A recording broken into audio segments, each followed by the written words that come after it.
nós não somos legenda. Nós somos um partido que ele tem um estatuto, que ele tem uma discussão, que ele tem um respeito, que ele tem pauta, que ele tem uma defesa. Uma história, né? E tem uma história. Para isso, a gente se constrói desta forma. E assim, nós temos disposição, nós quatro, os 4 vereadores eleitos, né, que é o Juraci, a Laís, a Letícia, né, vamos, com certeza, estar numa linha da gente fazer com que o nosso partido tenha voz e tenha, de fato, aquilo que ele, ao longo desses anos todos, ele construiu. Como eu disse aqui, o partido não é uma legenda. A gente não está nesse partido por ter uma legenda para que a gente se eleja num período eleitoral. A gente tem uma história e tem um estatuto que ele deve ser respeitado. E por isso, né, a discussão entre nós, eu acho que ela vai ser a mais feliz, né, de todos os tempos, porque os 4 têm história dentro do partido. Ainda assim, Cida, desde na eleição de 2022, a gente até confunde, né? Tem eleição que a gente confunde. A municipal foi 20, né? 22, Eleição 2020, depois 2022, que foram as eleições nacionais, agora 24 novas eleições municipais. A questão da construção das lideranças dentro do próprio PT. Como que você percebe isso em nível tanto lideranças nacionais, estaduais e as municipais para as sucessões daqui para frente? Como eu disse, o partido ele é uma construção, né? E nós temos vários nomes em todos os níveis. Nós temos em nível local, tivemos excelentes candidatos a vereador. A nossa chapa foi excelente, com pessoas representando determinadas categorias. Como eu disse, ninguém ali nasceu do dia para a noite, eu sou vereador e estava colocando o nome. Então, a gente tinha liderança. Nós temos lideranças estaduais extremamente importantes, assim como federais e nacionais, né? Não é à toa que o nosso governo, o governo Lula, volta para o cenário político e é eleito numa conjuntura em que a gente percebeu que a classe trabalhadora estava perdendo por demais, né? Porque no governo anterior nós vimos quantas das reformas que hoje a gente tem no nosso cenário político de direito, né, do conjunto dos trabalhadores, o quanto que isso é maléfico para os trabalhadores, né? Então, assim, a gente tem uma construção. Eu acho que o Partido dos Trabalhadores ele cresceu nessas eleições, entendeu? Eu acho que num cenário com muita dificuldade, porque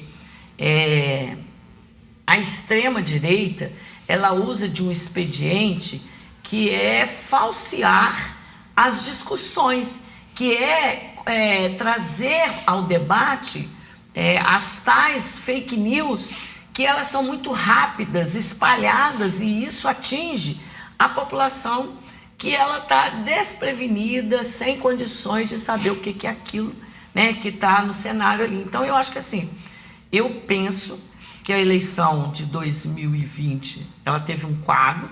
2022, quando a gente vem nesse cenário aí todo que vocês estão falando, foi difícil, mas a gente conseguiu. A retomada do Lula, né? A retomada do Lula como nosso presidente. E 2022 nós tivemos um outro cenário, é verdade isso, o centro cresce, né? Talvez o que falte aí, eu fico pensando, se a gente não precisa, de fato, cada vez mais o nosso partido ajudar a organizar os trabalhadores e as trabalhadoras nos seus locais de trabalho, né? É necessário que a gente faça isso, né? Porque isso é conversar com a base, Cida? Isso é conversar com a base. Isso é ir até a base e saber o que aflige a ela nesse momento. Trabalho, é o emprego, não é o sei salário. Se você concorda, mas você acha que esse lugar que o PT já teve antes, você acha que foi ocupado, por exemplo, pelas religiões hoje? Isso tem muito, né? A ocupação das religiões nos bairros, né? É a resposta rápida que às vezes as famílias buscam, né? E aí elas vão atrás disso. Isso eu acho que é um tema que nós vamos ter que, o partido vai ter que voltar para essa situação, né? E trabalhar isso, porque a gente não pode jogar pedra numa família que tem um filho, ou um rapaz, ou um jovem, uma jovem, sei lá, que está no mundo, né, das drogas e que ela acaba encontrando uma iniciativa numa determinada igreja. Um amparo, né? Um amparo, exatamente. Não um amparo que a gente esteja aqui também falando, né?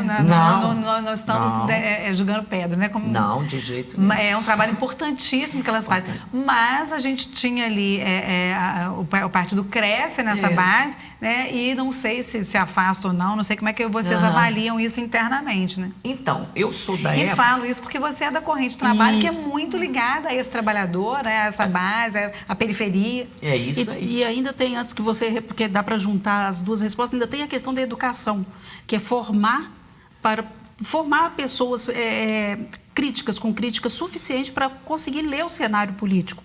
E ler o cenário, entender que, pelo menos, que uma fake news, ela está sendo disseminada. É isso mesmo. Olha só, eu sou da época do partido em que a gente se organizava a partir dos núcleos de bairro. Eu sou do núcleo, não sou mais porque não existe, mas eu era do núcleo do Vitorino Braga. O que era o núcleo do Vitorino Braga? Eram jovens que se reuniam e que discutiam uma pauta e a partir dessa pauta levava para dentro do partido para fazer uma discussão para o partido levar aquela luta. Então, você fazia isso muito bem, você conseguia organizar a juventude, você conseguia organizar, né, o povo preto, né, todo mundo numa mesma conjuntura. A partir daquilo você levava para dentro do partido e o partido tomava pé do que ele ia fazer com aquilo. Isso é base, isso é buscar na raiz o problema que atinge essa população, né? Aquele determinado lugar. Então, isso é extremamente importante e eu acho que se tem um partido nesse país que sabe fazer isso, é o Partido dos Trabalhadores.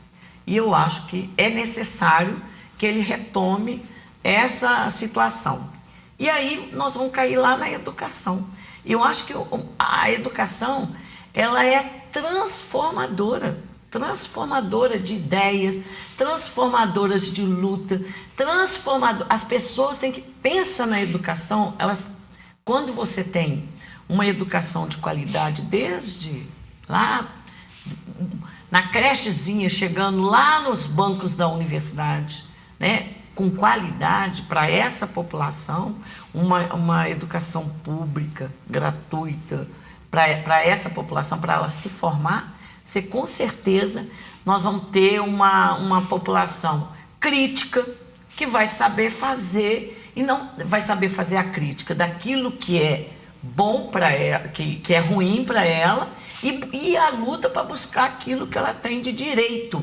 Porque quando você tem educação, você descobre que você tem direito. Eu tenho direito a isso, eu tenho direito a uma educação de qualidade, eu tenho direito à saúde, eu tenho direito a uma assistência social. Se eu tenho esse conhecimento, e a educação vai me dar isso, o que eu estou preparando? Eu estou preparando essa pessoa, esse jovem, essa população, esse bairro, para quê? Para ele ir para a luta e buscar aquilo que é de direito. E não aquilo que a gente vê, às vezes, muitas das vezes, né, o assistencialismo. Eu te ofereço aqui uma migalha, te dou qualquer coisinha aqui, em troca de uma possibilidade de um processo eleitoral ou de um voto, entendeu? Então, quando você tem essa base educada do ponto de vista de conhecimento, de saber dos seus direitos, você tem uma sociedade preparada para o embate, eu acho. Minha humilde avaliação.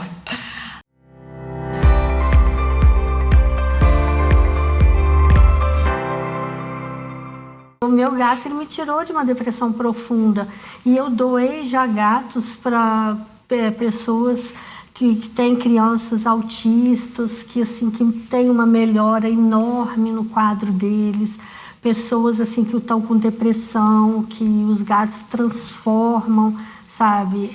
Eu já doei gato para um casal que estava se separando e o gato acabou que ele juntou o casal, que eles ficaram ali e que, por incrível que pareça, eles não se separaram, porque ficou assim, com quem que vai ficar o gato? Com quem que vai ficar o gato? Aí vieram me perguntar, o gato quem que adotou? Foi eu ou fulano? Eu falei, eu não sei, foi os dois. Então ficou aquela coisa, acabou que eles não se separaram. Fiquei tão feliz, sabe, com isso, que falei assim, gente, esse gato é, né, abençoado. Então, assim, acaba que os animaizinhos, eles vêm para fazer um complemento e eles são uma bênção mesmo na vida da gente. Kátia, você falou que já teve avanços, né, em termos de proteção animal, não só no município, mas na sociedade de forma geral. O que falta acontecer em termos de políticas públicas no município? A gente aqui precisa de ter realmente nas escolas uma matéria com essa educação, sabe? Porque se você colocar ali essa educação nas escolas, eu acho que a gente vai refletir isso aí na sociedade, porque você vai levar para dentro da escola ali o bom trato, o bem-estar animal, o bem-estar com o meio ambiente, porque isso tudo está tudo englobado, sabe? Tudo, o animal, o meio ambiente, está tudo englobado. Então, quando você coloca isso dentro de uma sala de aula, você vai levar isso aí para a sociedade no futuro, para a cidade, para os espaços em comum. Então, acho que falta esse avanço de ser colocada ali dentro das escolas e que falta muito, muito, muito que a cidade precisa, que a cidade cresceu e muitas vezes as pessoas abandonam, as pessoas não abandonam porque querem, às vezes a pessoa não tem dinheiro.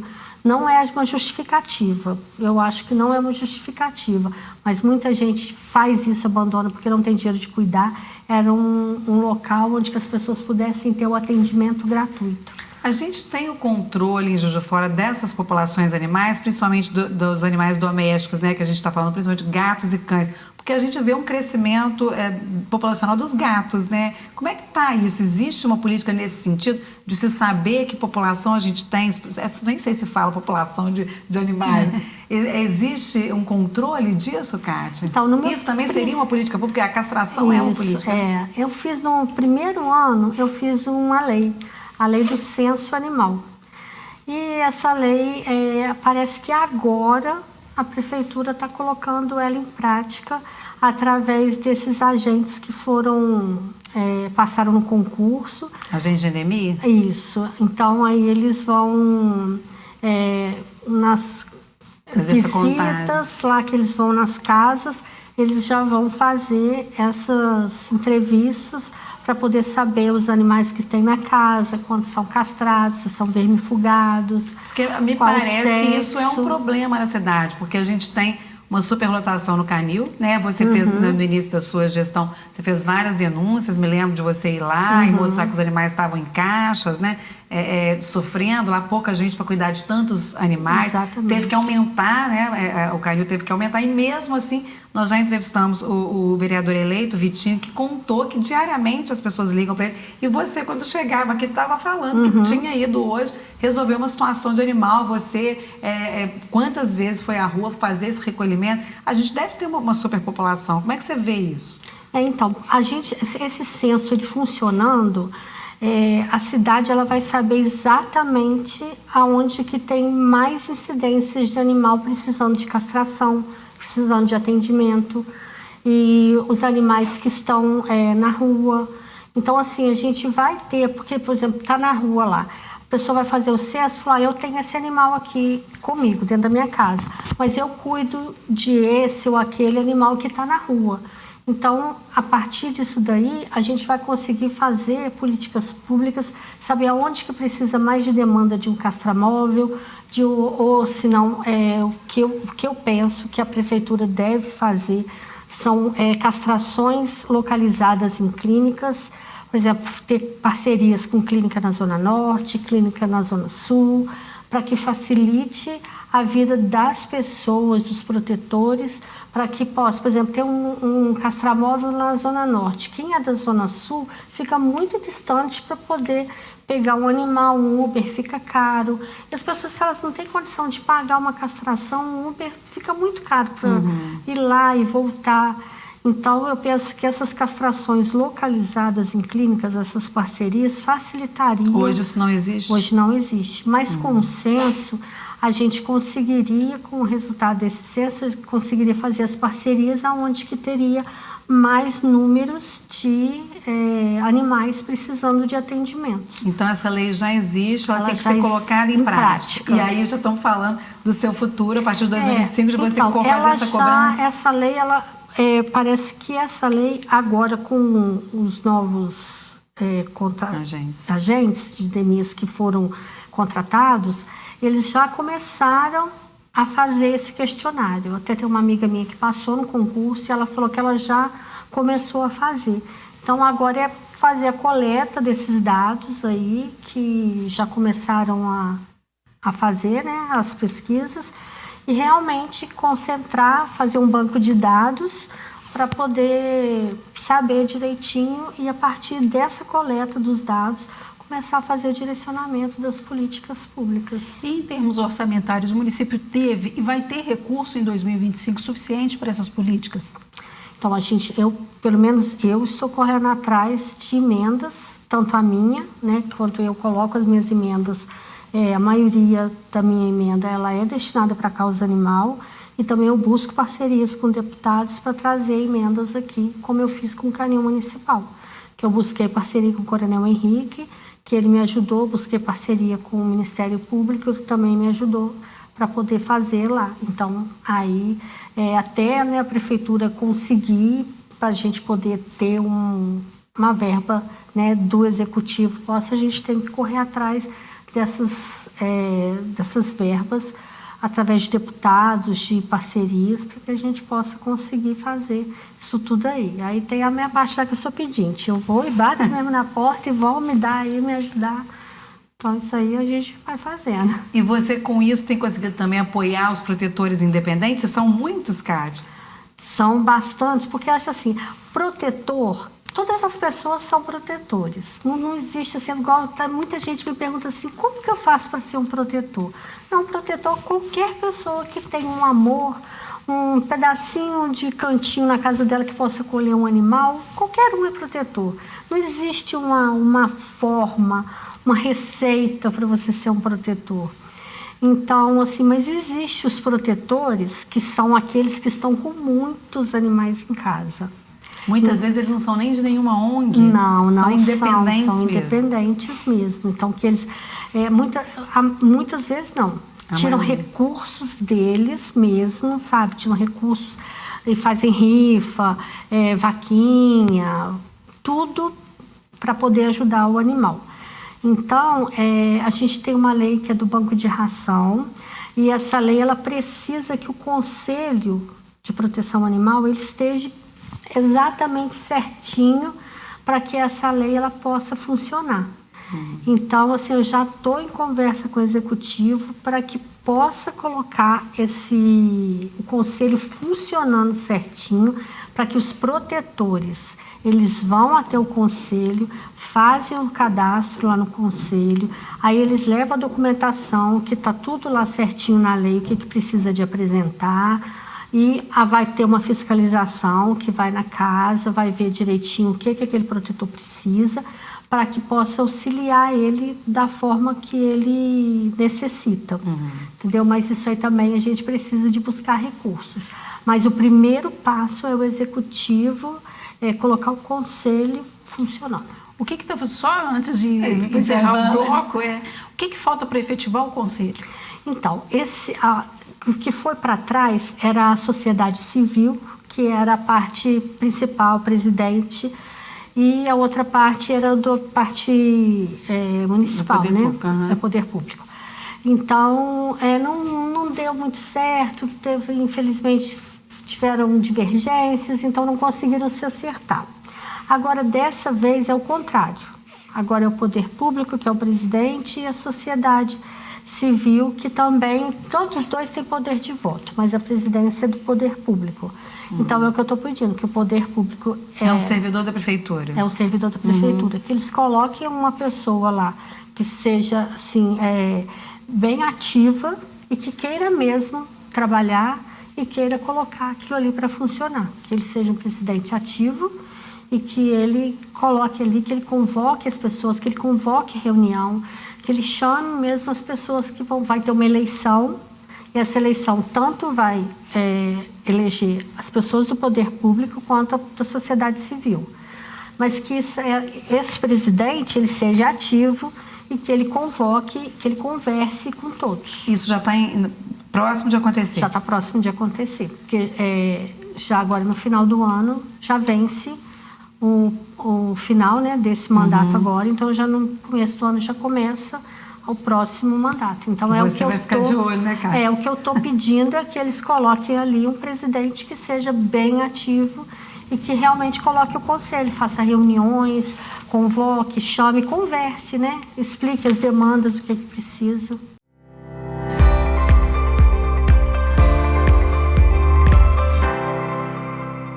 Eu acredito que a gente tem que viver numa cidade, num mundo melhor, e a gente não vai viver num mundo melhor se a gente não olhar para essas pessoas. Porque são essas pessoas que precisam. Porque muitas vezes quando a gente fala assim, o mercado está reagindo mal à eleição nos Estados Unidos, por exemplo.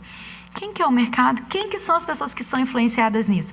Muitas vezes, quem é influenciado por essa coisa aí do mercado, muitas vezes são os grandes, os pequenos, as pessoas que muitas vezes não têm comida dentro de casa, elas não são afetadas tão diretamente por isso. Obviamente são, claro, todos nós somos. Em cascata são, né?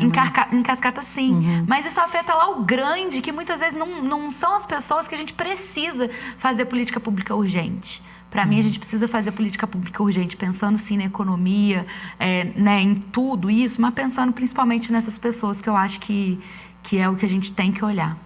E o Comida Boa, ele começou na prática, a vigorar na prática esse ano. Você já consegue mensurar o impacto dele aqui na cidade? Então, a gente tem contato, né? Eu fui algumas vezes em algumas entregas, principalmente no restaurante popular. Eu vejo que precisa crescer ainda mais, né? A gente quer que mais volume, né, seja comprado, que seja mais perene, porque hoje é em forma de edital, então pode ser que tenha épocas do ano que não consegue ter tanta entrega.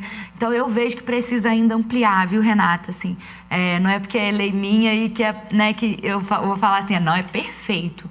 Não é. Eu sei, eu acompanho os pequenos agricultores, eles falam com a gente o quanto precisa melhorar, né? Então, assim, estou batalhando para ver se a gente consegue, mas com essas políticas de fomento, tanto Comida Boa, quanto o aumento da compra da merenda escolar, né? Porque em 2023, agora em 2024, a gente já comprou, 2023 a gente comprou mais de 60%, e o obrigatório é 30% eu falo prefeitura, tá, gente? Eu falo cidade, né? Mais de 60% da agricultura familiar. E agora, em 2024, pelo que eu estava vendo, os números também vão ser bem animadores. Então, para o Comida Boa, eu também quero que cresça mais. Então, eu ainda espero que possa crescer. Só para a gente complementar, o que você acha que está faltando? Uma forma diferente de lidar com o produtor, de incentivar esse produtor para que ele consiga trazer o produto de acordo com os editais? Seria basicamente isso? Eu acho que a gente precisa também de mais lugares para vender.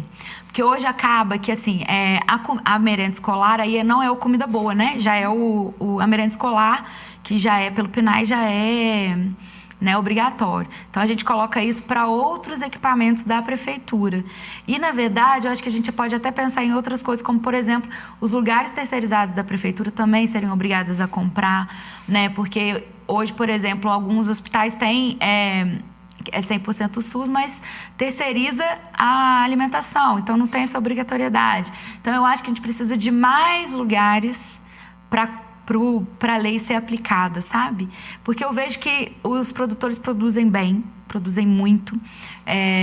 Eles também eu tenho acompanhado a criação de cooperativas, né? A gente tinha, acho que 2 cooperativas no início do governo Margarida. Hoje a gente tem, acho que 7, se eu não me engano, 5, 7 cooperativas que têm, né, fomentado aí, mas eu acho que ainda precisa de mais. E uma outra coisa dentro da agricultura que eu gosto muito de trabalhar é a questão da agroecologia, né, para a gente trabalhar junto à questão do plantar, do colher, da renda, mais o cuidado com o meio ambiente. E eu tenho visto, né, eu visitei algumas propriedades que trabalham de forma agroecológica, o quanto é incrível. E vou falar para vocês, nós estamos aqui entre 3 mulheres, né? Todas as propriedades de forma agroecológica aqui da cidade que eu já visitei, que eu já tive conhecimento, são lideradas por mulheres. Vamos falar desse assunto, né? Lindo! Já que a gente começou falando de minorias, mulheres continuam minorias, né? A gente, hoje são 4 mulheres na Câmara, vão passar para 5, mas continuando a manter esse padrão aí na casa dos 21%, né? Sai de 21, vem para 21,7%, né? Dos 23 vereadores, teremos 5 mulheres, Laís. E aí? É você que toca sempre nessa questão, né? Sim. Eu fiquei tentando outro dia, para uma entrevista também que eu fui dar, fiquei tentando fazer a porcentagem, né? Para a gente ver se cresceu percentualmente ou não. Cresceu ínfimo, né? Porque a gente pensa e fala assim, ai, nossa, que legal, né? A maior bancada agora histórica. Porque a última, né, quando eu entrei em 2020, já foi histórico. Nunca a gente teve mais de 2 vereadores ao mesmo tempo. E nessa legislatura que está acabando agora, a gente teve 4. Agora a gente vai ter 5, né? Parece que é assim, ai, aumentamos. Mas não, né? A gente aumentou o número de vereador, de 19 para 23. E a gente só, desses 4 novos, a gente só conseguiu crescer uma mulher, né? Ainda é muito pouco. Ainda é muito pouco. E eu também gosto muito de dizer que, assim, às vezes parece assim, de falar, mais mulheres na política, mais mulheres na política. Eu acredito que a gente eu acredito que a gente precisa ter mais mulheres na política comprometidas com a pauta das mulheres. Porque não adianta número, né? Não adianta a gente crescer de 4 para 5, por exemplo, se a gente não mantém o número de mulheres que defendem a pauta das mulheres. Aí nós vamos ter que tocar em outra questão, né? Aí a gente já vai ter que tocar na questão da violência estrutural cotidiana, que impede essa mulher de ter uma vivência mais politizada, não é? Com certeza. Muitas vezes é isso. Eu ouvi também, durante a campanha, uma pessoa que era candidata, não foi eleita, não. E ela falava que as mulheres não queriam estar na política, por isso que não tinham muitas mulheres na política. Mas, parando para pensar a raiz disso, por que as mulheres não querem estar na política? Porque não é dado espaço para a mulher estar na política, seja porque esse espaço sempre foi um espaço muito masculinizado, seja porque a tarefa do cuidado, da sustentação da vida, somos nós mulheres que exercemos. Então, que tempo que a gente tem para entrar para a política, para exercer a política, né, de forma como que muitas vezes os homens têm o tempo mais liberado, porque os homens não são os principais responsáveis pelo cuidado, eles têm isso. Então, muitas vezes, a gente para e pensa assim, não, eu não quero mesmo. Mas será que não quer porque não tem a oportunidade de querer? Eu sempre penso muito nisso, sabe? Assim, muitas vezes a gente fala, né, do liberalismo aí, dos costumes e tal, e conservadorismo e tudo. Mas será por quê, né, que isso acontece? Já tem essa sobrecarga também, para além, né, da mulher não ter os espaços, a mulher já vive uma sobrecarga, já tem a tarefa doméstica, já tem a tarefa, né, do trabalho. Exatamente. E aí a gente é levado a pensar que a gente não quer uma coisa ou que a gente quer uma coisa por vários motivos, né? Igual, por exemplo, a questão da gordofobia, por exemplo. Vamos pegar esse gancho. O que é todo mundo quer ser magro? Por quê? Porque falam que ser magro é mais bonito, né? Mais bonito, é mais saudável. Quando muitas vezes a gente sabe que uma pessoa gorda muitas vezes pode estar com os exames alterados, assim como uma pessoa muito magra pode estar com os exames também todos alterados. Mas muitas vezes uma mulher gorda, por exemplo, um homem gordo, por exemplo, pode estar com os exames ok, né? E isso não ser um problema. Mas quando a gente tem uma sociedade estruturada para dizer que o magro é mais bonito, todo mundo quer ser bonito. Quando a gente tem uma sociedade estruturada para dizer que os homens são as pessoas para ocupar o poder, as mulheres não querem, porque não? Na cabeça é o homem que é responsável por isso e a mulher é responsável pela tarefa do cuidado. Então, até essa questão do querer ou não querer é muito subjetivo. Ou das mulheres votar em mulheres ou não votar em mulheres também é muito subjetivo. Porque muitas vezes isso tudo também está lá, né? No subconsciente das eleitoras, por exemplo. Né? De que, não, vamos votar no homem porque ele já está mais acostumado, já é a tarefa dele. Ô, Laís, voltando a essa questão das mulheres, né? Você lembrou que o Legislativo, a primeira vez tem 4 mulheres. Sim. já tiveram outras mulheres, no mínimo algumas legislaturas com uma, outras com duas, mas nunca 4. Isso. Mas também é a primeira legislatura em que a gente teve pautas femininas, né? Pautas femininas e feministas. Porque as mulheres estavam aqui, mas não com essa bandeira Sim. de levantar questões. A gente sabe que nessa próxima legislatura a gente vai ter mulheres com perfis bastante diferentes. Sim. A gente tinha uma maioria de mulheres progressistas, digamos Sim. assim, né? Mais à esquerda. Agora teremos uma variedade de mulheres de partidos diferentes, a esquerda e a direita, né? Sim. Como é que você vê essa nova representatividade com ambos os lados, com pautas diferentes, mas pautas em que a mulher tá na berlinda, né? Sim, é isso. Para mim, como eu estava falando, né? Eu acho que é importante ter mulheres que são comprometidas com a nossa pauta. E a nossa pauta é uma pauta muito grande. Porque muitas vezes, ninguém vai ser contra a violência contra a mulher. Ninguém vai querer a violência contra a mulher. Então, todo mundo vai falar, seja homens e mulheres, que lutam contra a violência. Isso é ponto pacífico, eu acho. Sabe, assim, isso seja na direita, na esquerda, isso é ponto pacífico. Quando a gente vai para outras questões, aí que vem a diferença. Né? Quando a gente fala de autonomia dos corpos, quando a gente fala de direito ao trabalho, quando a gente fala de violência política de gênero, que eu acho que vai ser uma pauta também que eu sempre levanto muito, né? E direito reprodutivo. Direitos reprodutivos. Outras questões, sem ser a violência, a política de cuidados, que eu quero trabalhar muito nesse próximo mandato, quero criar uma política municipal de cuidados. Então, eu acho que esse vai ser o ponto, né, de discordância. Por isso que eu acho que é importante mulheres que acreditam minimamente que a gente é livre, que os nossos corpos são livres, que os nossos corpos pertencem a nós, que nós não somos submissas, que nós não somos, né, um corpo, uma mercadoria.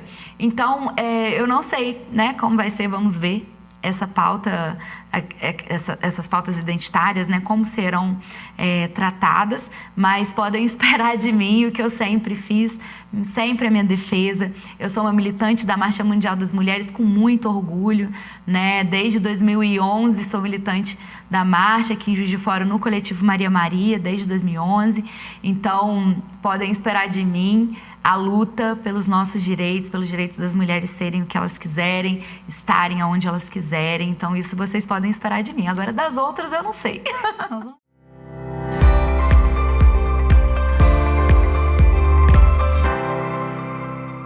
Me candidatar foi um desafio, né? Um desafio que ele foi construído, eu acho que ao longo da minha vida, e acaba se potencializando, né, durante esse último período que eu fui secretária de Segurança, porque, de fato, eu vim de uma família que tem uma trajetória política, né, tanto a minha mãe quanto meu pai, então a minha vida ela sempre foi, de alguma forma, influenciada por questões políticas, principalmente dentro da percepção de que a política é um instrumento para que a gente possa fazer justiça social. E na minha vida, seja na minha vida acadêmica, na minha vida como advogada e também quando eu fiz mestrado e doutorado, eu sempre me preocupei com temas relacionados à cidade. Então, eu sempre me preocupei com aumento de violência na cidade, política de segurança. Isso acabou desaguando, né, no convite da Margarida em 2021 para eu me tornar secretária de Segurança Urbana e Cidadania da cidade. Foi minha primeira experiência na gestão pública, mas foi uma experiência muito rica. Rica, primeiro, porque a gente conseguiu, né, articular uma política municipal de segurança na cidade e eu consegui reconhecer a importância da política para o bem-estar da cidade, para o desenvolvimento da cidade e como que a gente precisa, de fato, também de ter espaço para outras lideranças, para mulheres na política. Isso acabou culminando, né, nessa construção, porque eu acho que nenhuma candidatura é uma construção isolada. Eu acho que se ela é uma construção isolada, ela acaba estando fadada, né, ao fracasso. É uma construção que ela começa com um grupo de pessoas que acreditam na viabilidade, com a viabilidade dentro de um partido também que aposta nisso. E a gente começou a construir essa candidatura dentro dessa perspectiva, né? A gente sabia que nós teríamos mais 4 cadeiras na Câmara, um projeto que era um projeto maior do que a minha candidatura, que era o projeto de reeleição da Margarida, que eu acho que a gente não pode deixar de relacionar uma coisa com a outra, né? Porque a gente aumenta a bancada de vereadores no PT na Câmara e até de pessoas que foram aliados da Margarida, porque foi um projeto exitoso, inclusive em primeiro turno, e alguém que também tivesse uma bandeira que, para nós, né, das forças progressistas e de esquerda, às vezes é uma bandeira um pouco complicada de lidar, que é a bandeira da construção de uma política de segurança pública com cidadania, fortalecimento de direitos individuais, enfim. Então, acho que surge dentro dessa construção, né? Pessoa que tenha trajetória na cidade, que tenha viabilidade política e que também defenda uma pauta que faz sentido e importância para a cidade nesse momento histórico e político. Aí eu gostaria de começar conversando contigo justamente sobre essa perspectiva, a construção dessa pauta da segurança pública, que ela é muito abraçada pela direita, então a sociedade ela sente muito isso, e eu gostaria que você colocasse para a gente o que Juiz de Fora precisa em termos, já caminhou e ainda vai caminhar em termos de segurança pública. Então, Renata, obrigada pela pergunta, né? Eu acho que a gente precisa de situar o debate de segurança não só no município, mas também nacionalmente, né? A segurança, ela é um direito. A segurança, ela é um direito social. Ela é um direito assim como a educação, assim como o lazer, assim como a moradia, assim como a saúde. Então, eu preciso de compreender que o discurso da segurança pública, ele é um discurso que ele tem que fazer sentido para todas as pessoas. E eu falo que isso acabou sendo uma coisa muito importante para a minha vida, porque eu fiz mestrado e doutorado na área de segurança pública e sempre na perspectiva da segurança pública municipal. E sempre tentei, na medida do possível, né, ter uma inserção na construção dessas pautas aqui em Juiz de Fora. Então, a gente criou o Conselho Municipal de Segurança, a gente criou também, né, ajudou a trabalhar o primeiro Plano Municipal de Segurança Urbana e Cidadania, que é uma lei municipal, e Juiz de Fora foi um dos primeiros municípios brasileiros a ter uma lei, de fato, que fosse um Plano Municipal de Segurança. Então, a primeira coisa que a gente precisa é democratizar o debate de segurança. Eu preciso com que as pessoas falem sobre segurança. Não falem sobre segurança somente pela perspectiva do medo ou somente pela perspectiva da falta.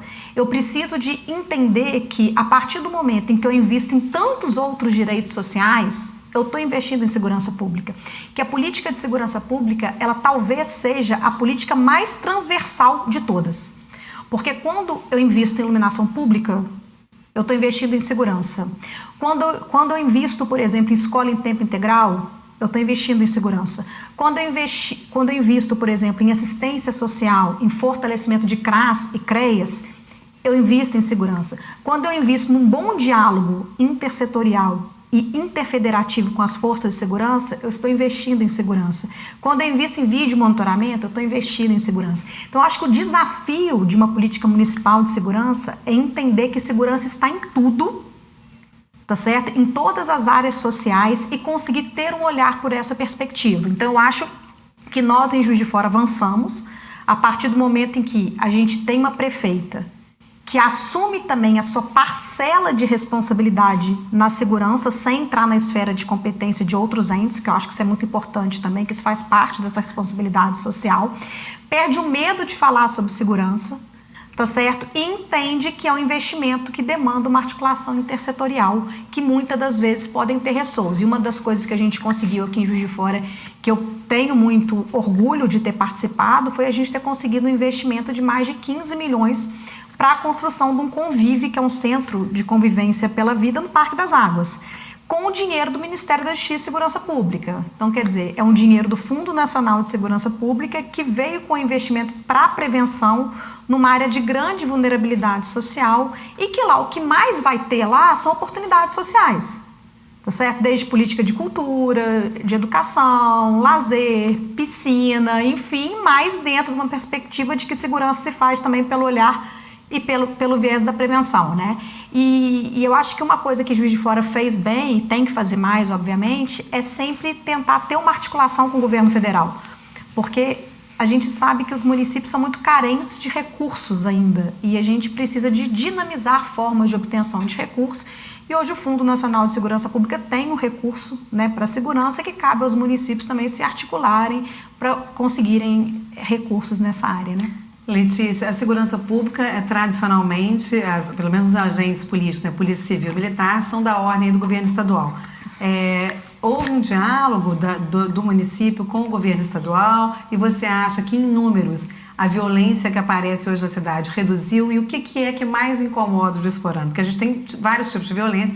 gente está falando, obviamente, de violência urbana, né? Claro. Que é o roubo, o homicídio, né? As tentativas de homicídio, é isso que mais incomoda, de maneira geral, a população, né, toda. Como é que você viu isso? Houve esse diálogo? Juiz de Fora conseguiu reduzir esses números? Você vai lutar por isso também aqui no Legislativo? Com certeza, né? Eu acho que a segurança ela é um tipo de política que ela demanda muito ações conjuntas, estratégicas, responsáveis.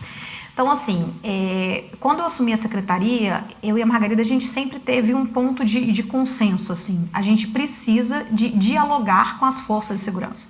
A gente precisa de fazer parte do processo, fazer parte da solução. E também, muitas das vezes, o município ele entra como aquele que vai dar condições para que o trabalho das forças de segurança seja melhor feito, né? Muitas das vezes você precisa de cessão de espaços, né? E outras coisas. Então, a gente fez muito convênio, assinamos convênio com os bombeiros, enfim, para tentar minimamente, né, dar algum tipo de infraestrutura que fosse necessária para o melhor desempenho do trabalho daquelas instituições. Mas eu sempre disse que, e aí eu acho que o Conselho Municipal tinha um papel muito importante nisso. Você era presidente do Conselho? Eu fui presidente do Conselho, né, durante muito tempo. A gente institucionalizar a integração. Porque eu acho que isso é uma questão que a gente tem não é em Juiz de Fora, é no Brasil. A integração ela é muito fulanizada, ela depende muito de quem está nos postos de comando, sabe? E a gente criar instrumentos para que essa integração seja institucionalizada. Então, eu posso contar aqui 2 exemplos que eu acho que talvez fique claro o que eu estou dizendo. Em 2022, a gente teve, de fato, um aumento dos homicídios em Juiz de Fora, isso é fato. Tá certo? A gente tinha, inclusive reconhecidamente pela Polícia Militar e pela Polícia Civil, tentativa de ingresso de forças, de facções criminosas na cidade. Então a gente teve um aumento de homicídio e isso por nenhum momento a prefeita, o município lavou as mãos, tá certo? A gente sentou, conversou e falou, olha, o que está acontecendo, o que pode ser falado, né? Enfim, e a gente tomou 2 ações que foram muito importantes. Primeiro foi compartilhar a imagem de várias câmeras que até então as forças de segurança não tinham acesso. Por exemplo, as câmeras de radar, que inicialmente elas eram muito organizadas somente pela Secretaria de Mobilidade Urbana, você começou a ter o acesso a essas câmeras para as forças de segurança. Com isso, eles conseguiam, por exemplo, rastrear veículos. Tá certo? Que vinham de outra cidade, enfim. Então, a gente começou a compartilhar alguns dados que a gente não tinha pensado nessa perspectiva ainda. E foi a partir desse fato que foi tomada uma decisão.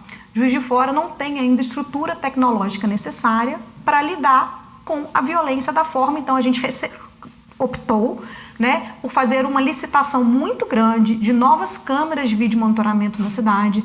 Antes a gente tinha só 54 do olho vivo, muitas também sem funcionar, muito queimadas. A gente conseguiu, a gente tem 333 câmeras na cidade, fazendo entrada e saída da cidade, com inteligência artificial, todas as imagens compartilhadas com as forças de segurança para fins de segurança pública. Então, essa decisão, ela foi tomada coletivamente. Numa reunião no gabinete da Margarida, onde comandante da Polícia Militar, Polícia Civil entenderam a necessidade de Juiz de Fora evoluir em termos de tecnologia para lidar com outro tipo de violência. Isso que nós acreditamos, tá certo? Que problemas delicados e problemas sensíveis, eles devem ser solucionados com responsabilidade, com um trato republicano da questão e cada um lidando com a sua esfera de responsabilidade, né?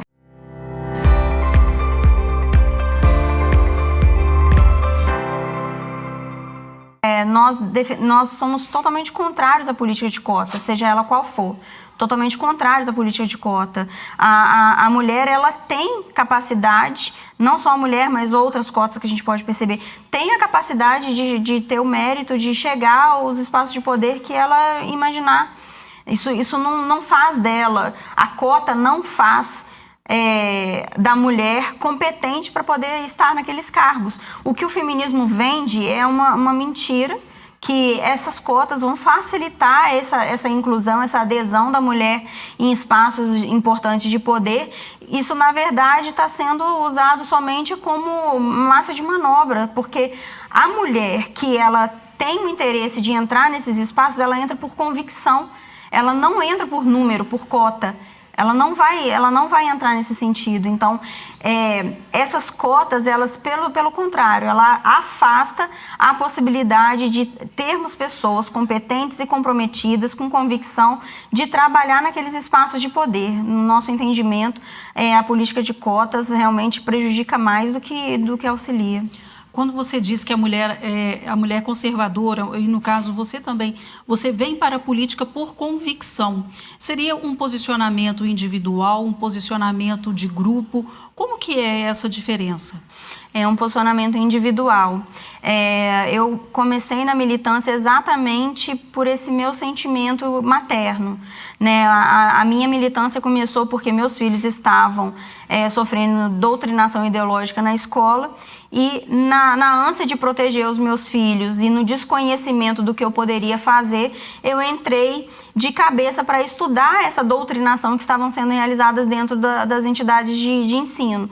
E por conta disso eu vi que o buraco era muito mais embaixo, e a gente podia perceber que estava tendo claramente uma instrumentalização das crianças na escola para formar pequenos ativistas.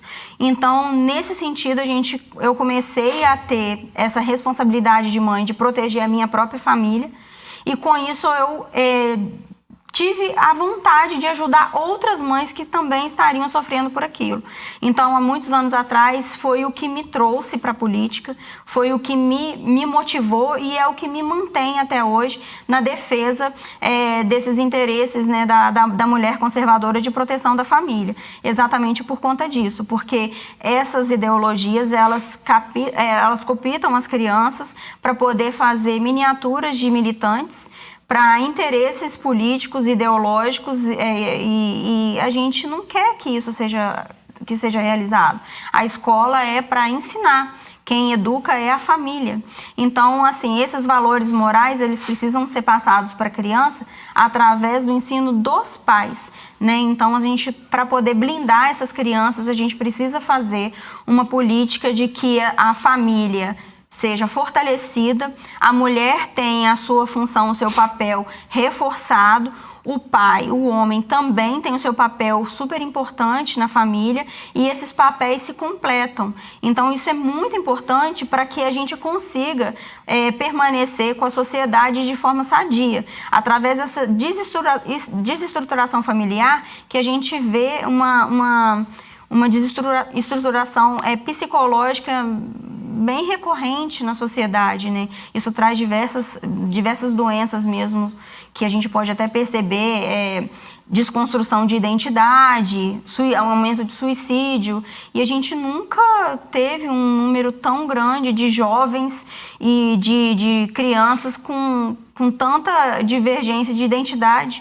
Hoje em dia a gente tem aí crianças pequenininhas já, né, com miniaturas de militante, principalmente na questão LGBT, de ideologia de gênero, e a gente quer combater exatamente esse crescimento. A gente quer que a criança seja criança, a infância tem que ser totalmente protegida, e o papel da mulher como conservadora é proteger a sua família e a sua prole.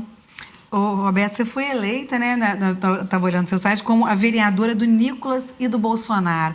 Você, com essa votação expressiva, quase 8 mil votos. Agora, na última eleição, você também é vice-candidatado, teve 1.776 votos, não conseguiu se eleger. Você acha que essa mudança vem muito desse grupo do qual você faz parte e que tem, né, encabeçados aí nacionalmente o Nicolas Ferreira, que é deputado federal pelo PL, e o ex-presidente Bolsonaro? Sim, o presidente Bolsonaro e o Nicolas, eles foram fundamentais nessa mudança de visão política, né? E a gente tem como o presidente Bolsonaro como um representante, assim, absoluto do resgate desses valores, né? Então, eles foram fundamentais nesse processo, e a gente pretende trazer para Juiz de Fora esse olhar para que a gente consiga estender o trabalho que ele veio fazendo no Brasil, e o Nicolas agora por Minas Gerais, fazer agora por nossa região. Então, eu não tenho dúvidas de que o trabalho que eles fizeram lá foi um fator muito importante para o que a gente já vem fazendo nos 12 anos enquanto Direita Minas. Vai ser agora estendido também um novo passo agora dentro do parlamento e a gente vai poder fazer uma diferença muito grande, não só nesse quesito ideológico de proteção da família, mas também na ponta da linha, porque a gente tem um trabalho social intenso, a gente tem um olhar diferenciado para a comunidade e a gente está aqui, o vereador está na ponta da linha, ele que conversa com a população, então esse contato direto é muito importante para que a gente possa identificar exatamente os pontos de mais necessidade de atuação para a gente poder conseguir fazer um trabalho amplo, coordenado no Brasil inteiro. E qual que é esse trabalho social? Desculpa, Renata, sei que era sua vez, mas qual que é esse trabalho social que o Direita Minas faz aqui em Juiz de Fora? Nós temos diversos trabalhos sociais, graças a Deus. A gente tem um trabalho social com crianças, a gente faz muitas visitas, contação de histórias, a gente faz apresentação de desenhos e livros contando a história do Brasil, a gente faz também pequenas entretenimentos com as crianças para poder dar uma alegriazinha para as comunidades, né? Então a gente leva algodão doce, a gente leva brinquedos, pula-pula. Então a gente tem esse olhar também social no sentido de levar personagens de contação de história para crianças carentes. A gente tem também a atenção ao idoso, que é a história propriamente dita da nossa sociedade.